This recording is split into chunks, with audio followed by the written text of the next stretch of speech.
we're just so thrilled to have him to be part of this event and then our speaker, to be one of our speakers at the main event. So let me introduce Dr. Davis.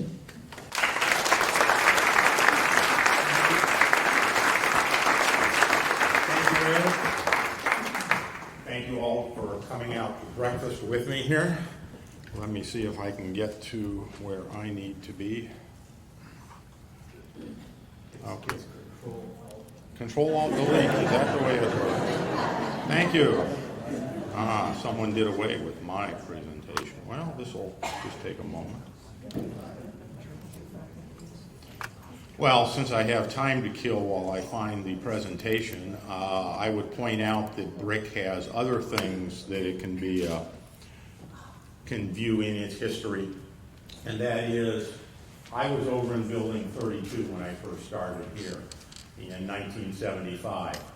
Around 1978, more or less, I had an office mate, and his name was Craig Newmark. Heard of Craigslist? Yep. Shared an office with him. So that's another one of the alumni from this organization. Well, I'm going to tell you a little bit about the history of personal computers, specifically the IBM Personal Computer, which we developed here in Boca Raton. But I don't have a whole lot of time, so it's going to be more of a personal history of the personal computer because, well, I just want to tell the stories I want to tell. And so I'm going to jump right into it here. This is the IBM Personal Computer. It was announced August 12th, 1981, and set the standard for personal computers for years to come.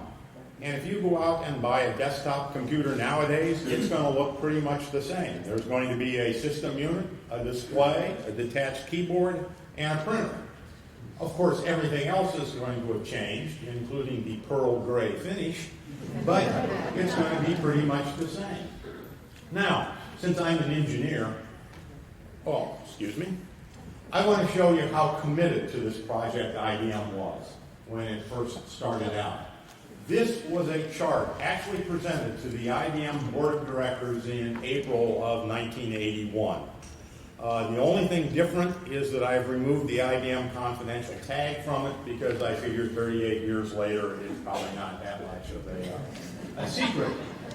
But I want to point out to you that our crack planning staff determined that over the 5-year lifetime of the IBM PC, from 1981 through 1986, we would sell 241,683 systems. Now, that number is remarkable for two reasons. First of all, precision. 241,683. Were those guys good or what? The second reason that number is remarkable is for its inaccuracy. Over that 5-year lifetime, we sold about 3 million personal computers. But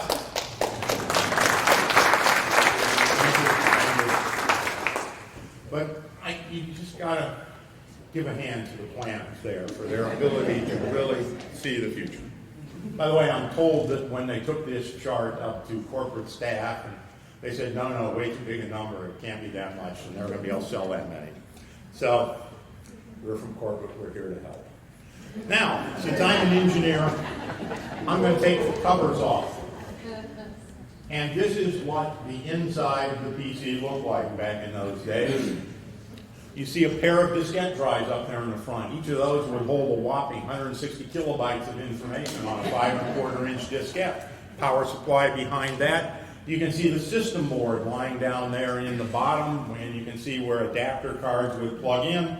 And then, of course, down here in the lower left-hand corner is the 2¼ speaker, one of my favorite components in the IBM PC. If we take the system board out, it looks something like this. Processor up there in the upper left, that's an 8088 running at 5 megahertz. The memory is down there in the lower right, between 16 and 64 kilobytes of main memory you could store in there. You can see the adapter slots where you plug in cards. And now if you look at that central column of chips, if you go to the one that's right up there in the middle, right in the center of the system board, that's my contribution to the PC.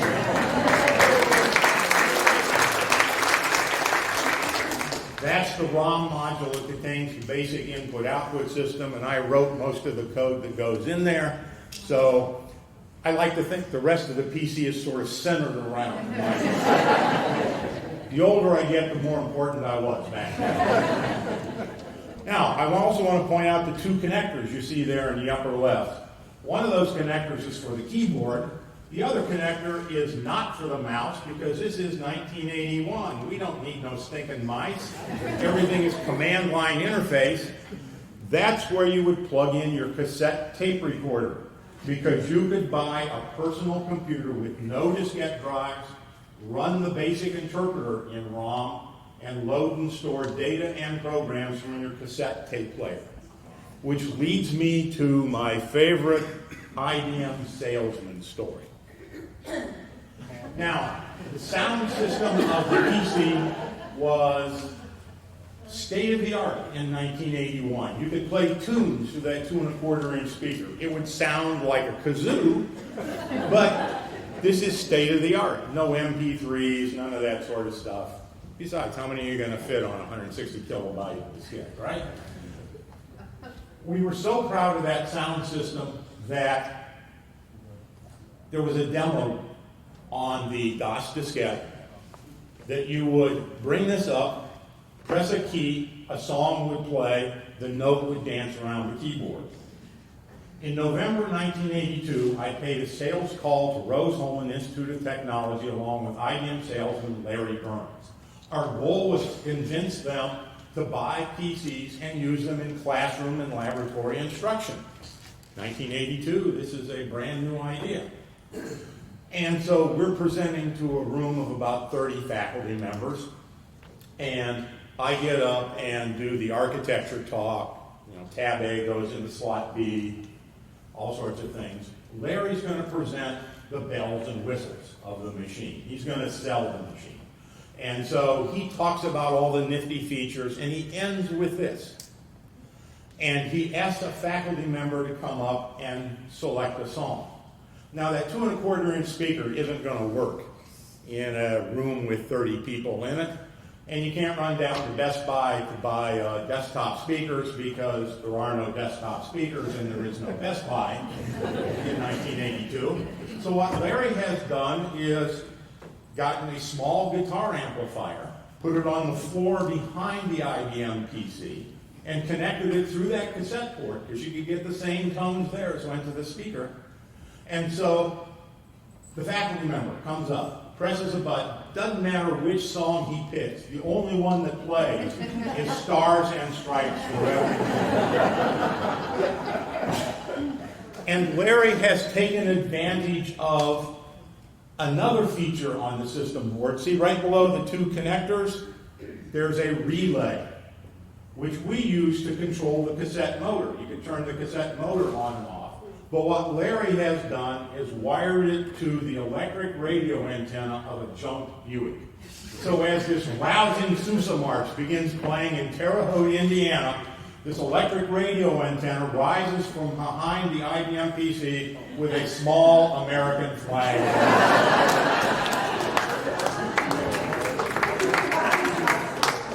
We made the sale.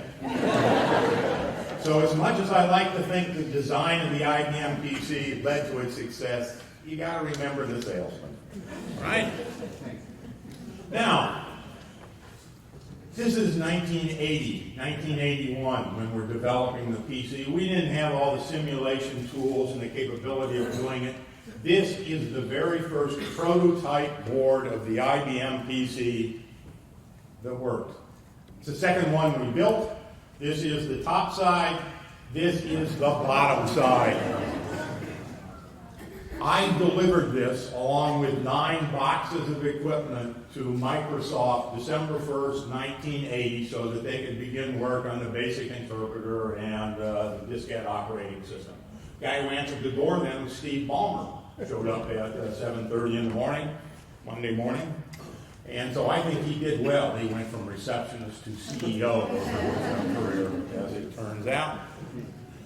Now, the original PC, the system board only had the processor and memory on it. If you wanted something else, like a display, you had to buy the adapter card for it and plug that in. Now, if you were a serious business person, you selected this. This is the Monochrome Display adapter. It worked with a very nice green screen monitor, 80 characters by 25 lines, all characters, no graphics. But if you're a serious businessman, this is what you'd want to buy. If, however, you were a little more whimsical, wanted to play a few games, do a few things like that, you'd buy this, the color graphics adapter. And it would allow you to display on a color monitor or on your home TV if you added an RF transmitter to the thing.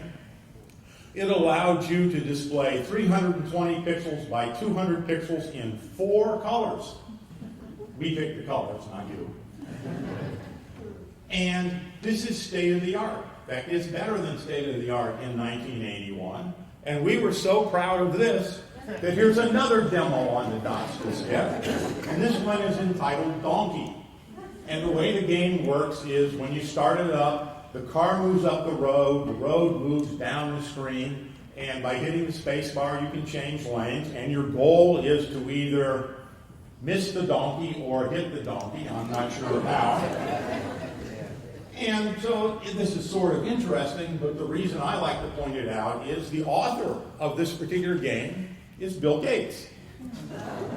And in fact, as I questioned him later and found out, this is the last program that Bill Gates wrote that was included as part of a shipped product. So when I think of Bill Gates' programming legacy, this is what I think of. Okay, and now the signature part, if you will, of the presentation. This is the keyboard from the original PC. And you see, it's very different than the keyboards that you see now. It's only got 83 keys. Over on the left-hand side, you see 10 function keys arranged vertically as opposed to 12 across the top. There is no inverted T of cursor controls anywhere in there. It just has a numeric pad along with arrow keys built into it, and that's where the numlock key comes from. And since I wrote all the code to make it work, I'm, I believe, the only person in the world who actually understands how numlock works. But also of note, there is a single control key, a single alt key, and all the way over on the other side of the keyboard, a single delete key. Those keys were chosen so that the only way you could hit them by accident is if you sat on the keyboard. But instead of explaining it in detail, let's go back to August 2001, 20th anniversary of the IBM PC. Great big get-together out in San Jose. All the titans of the industry are there. There's Bill Gates from Microsoft, Andy Grove, who's the CEO of Intel, Rod Canyon, CEO of Compaq. We have Mitch Kapoor, who wrote Lotus 1, 2, 3. Dan Bricklin, who wrote VisiCalc, the original spreadsheet program. And for some reason or other, IBM sent me. And so the first question, because we were arranged on the dais alphabetically, and I like to say if they had been arranged on the dais by net worth, I would have been sitting out in the parking lot. But since we were arranged alphabetically, I got the first question and I was asked, Control-Alt-Delete, what were you thinking? Solving the development problems we had. Brand new hardware, brand new software, you're testing the stuff out, it would hang up all the time. So the only solution you have is turn the power off, wait a few seconds, turn the power back on, and wait for it to go through the power on self-test. I said, I'm writing all this code for the keyboard, I think, let's just shortcut it. And originally intended for it to be what we would now call an Easter egg, just something that we were using in development, it wouldn't be available elsewhere. But then the pubs people found out about it, and they're trying to figure out how to tell somebody to start up one of their programs, and they had the answer. Just put the diskette in, hit Control-Alt-Delete, and by magic your program started. So it was like a 5-minute job in doing it. I didn't realize I was going to create a cultural icon when I But, you know, I have to share the credit. I may have invented it, but I think Bill made it famous. Great work.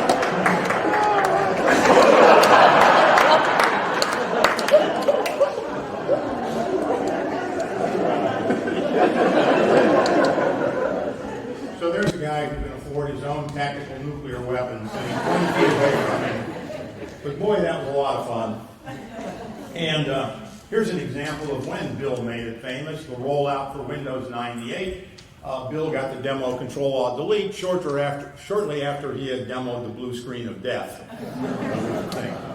And of course, Control-ALT-DELETE was chosen so it would be hard to get by accident, but if it's a little inconvenient for you, you can purchase something to help you out.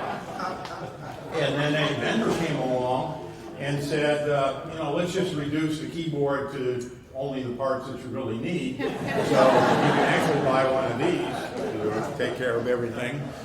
And then you may recall Windows at one time was aimed for consumer electronics, embedded things like that. And so they put it in a phone but had to redo the keypad a little bit. This one I have no explanation for. For some reason or other, you need to reboot your food processor.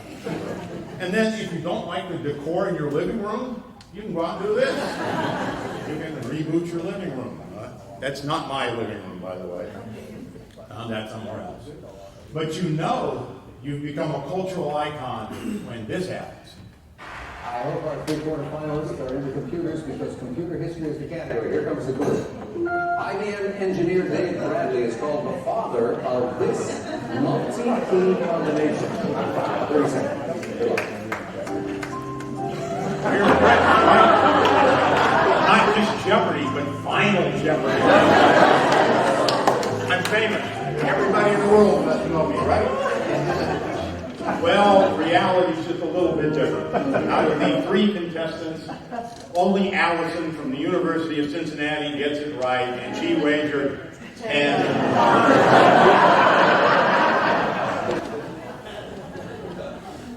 Oh well. And then, back in 2014, Final Jeopardy they today. decided to do it again. Absolutely nothing about computers. Here is the clue, ladies. The creator of this computer command called it a 5-minute job. In 2013, Bill Gates called it.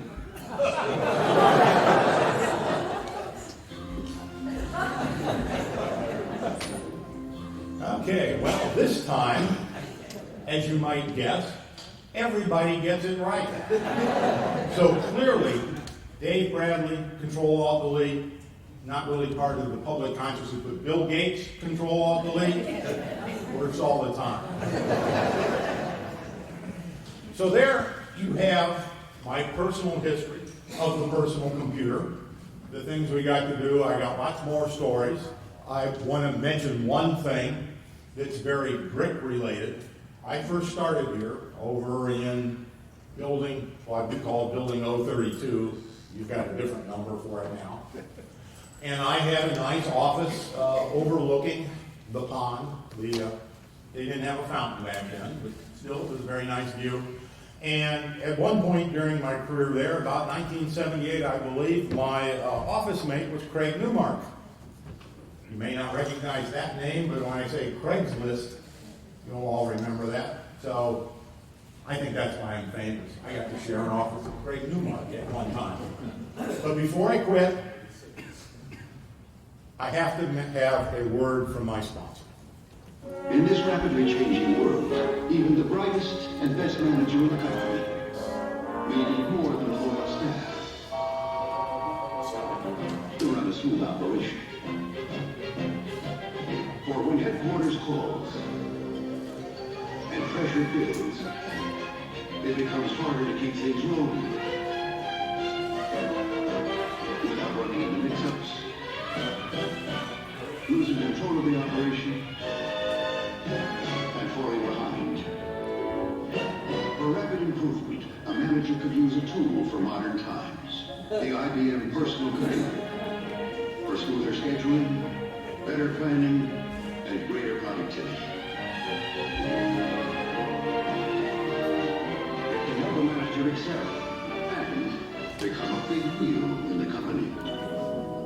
The IBM Personal Computer. See it at a store near you.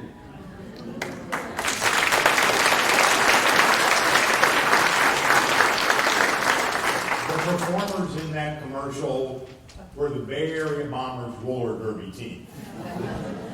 Thank you very much for sharing your breakfast with me. Have a great day.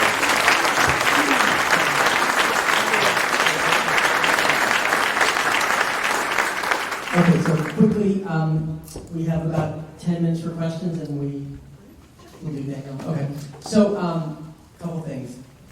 I recall in your office, didn't you have the board that you created hanging in your office? I had it in my office for a while, but I found the person in IBM who holds all the old historical stuff, the curator of IBM, and gave it to her. And I said, you ought to hold this because, it's not really mine. Okay. Every time I go to an entity that is connected to IBM, by the way, everyone always asks me if I know Pete. Pete is incredibly popular. I know the two of you started at the same time, you said in 75. Bob Miller, 74. Anyone before 74 started in here? 73. 73. 68. Okay.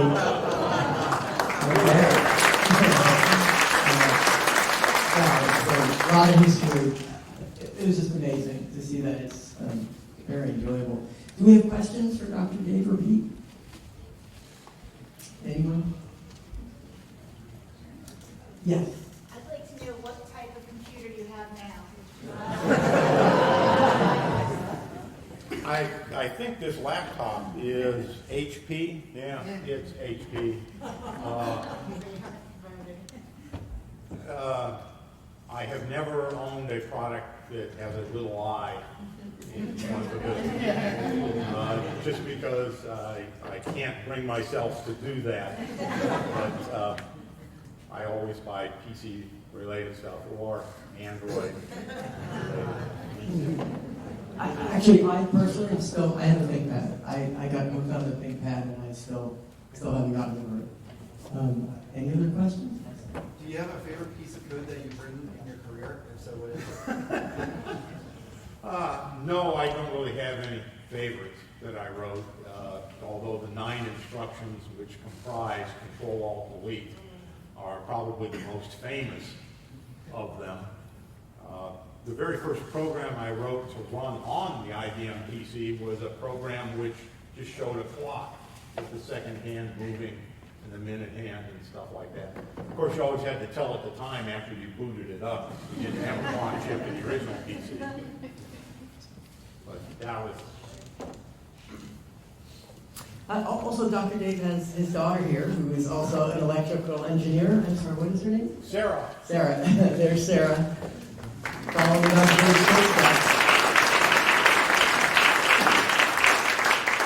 She does chip design because she said she didn't want to do programming for a career. S. Simmons. Are you still programming today? I have written some programs just to sort of keep my hand in, but I really don't do anything important. I might see something that would make my job easier. Like a couple of years ago, I wrote some bulk renaming programs so that I could take all the photos that we take on vacation and change the names in a way that was meaningful to me. Since that time, I found somebody who's written a much better program. One of the things that we find is now the kids are programming ages before and much more capable of what we have. We would write and we would design in basic technology. We were designing at the AND and OR gate levels, where now you get a microprocessor with a bazillion transistors on it just off the shelf. We were designing at the bare code. I took a tour of FAU High School in Henderson School the other day. The kids in first grade were coding artificial intelligence using Python. So the way that you design nowadays is taking building blocks, completely next generation. And how they integrate it is very different. The analogy is very similar to when we said, oh, you have a calculator, and we all walk around with our calculator. Well, that's cheating. Well, actually it accelerated the pace. Now we say to the kids, well, because you really don't know how to program. Why would you have to go through the fundamental steps? But what we're seeing is in these next generations, the speed of adoption is incredible. The question to the faculty member, to the teacher was, how do you stay up with the kids? The kids are learning faster than you can teach. That's the new world. What was your first reaction when they came to you with this whole idea of the PC and what they wanted you to do? There's this mythology that there were 12 engineers. I was the 12th of 12 added to that group because they needed somebody to write the BIOS for the thing. They found out that Microsoft required that. There was probably 50 or 60 engineers by the time the thing announced. But I had been working on a project called DataMaster, which when we started DataMaster, we thought it was going to be a personal computer. But IBM got a hold of it and turned it into a small System 34, essentially. But we were all true believers in a personal computer. I had one. I had a digital group that no one's ever heard about, but it looked very similar to that prototype board I showed you there. And we enjoyed personal computers. We wanted to use them. One of the great quotes of that time by an anonymous Xerox PARC researcher is, people will go to personal computers because they don't run faster at night. Now, you don't get that because you never dealt with a mainframe. And during the day, it's bogged down by everything running. In graduate school, it was my deck of cards going over to the Computer Science Center at 2 o'clock in the morning because you could stick the cards in, they would run, and 30 minutes later the results would be there. With your PC, it runs the same speed all the time. And we enjoyed that. Not really so much for gameplay, but just for being able to have one. No, we thought it was a great idea. We wanted to do it.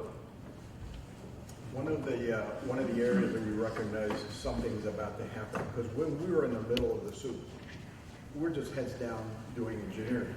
But when the thing is announced, the personal computer, and all of a sudden different divisions on IBM start coming in and says, can we use it to replace a desktop terminal, to replace this, to replace that. I tell you, it was the brilliance of our leader, Don Estridge, who the school is named after, that said, tell them they can use it however they want as long as they do not change anything about the personal computer. That's what actually created a standard. The moment we would have changed one wire, it would have been all bets are off. So to his credit, the reason the volumes went from the 200,000 to the millions and millions and millions, all not necessarily a personal computer, was because the standard interfaces that Dave designed became a structure for the business that now created the clone industry and created all of the related businesses related to it. So at that point in time is when we said, okay, something is about to change here, and now we're in a different planet. One more question, and then, yes. Not a question, just a comment. If anybody here wants to see a functioning Dr. Dave PC, they can go downtown Boca Raton at the Historical Society and see him functioning. Yeah, they have a running one there. In fact, when they did the Modernizing Medicine get-together kickoff over here, Susan brought a running machine. And so you could sit there and play snipes on it if you wanted. It runs faster at night. Okay, so if you have more questions for Dr. Dave or Pete, or you want more about Ted, you can catch us afterwards.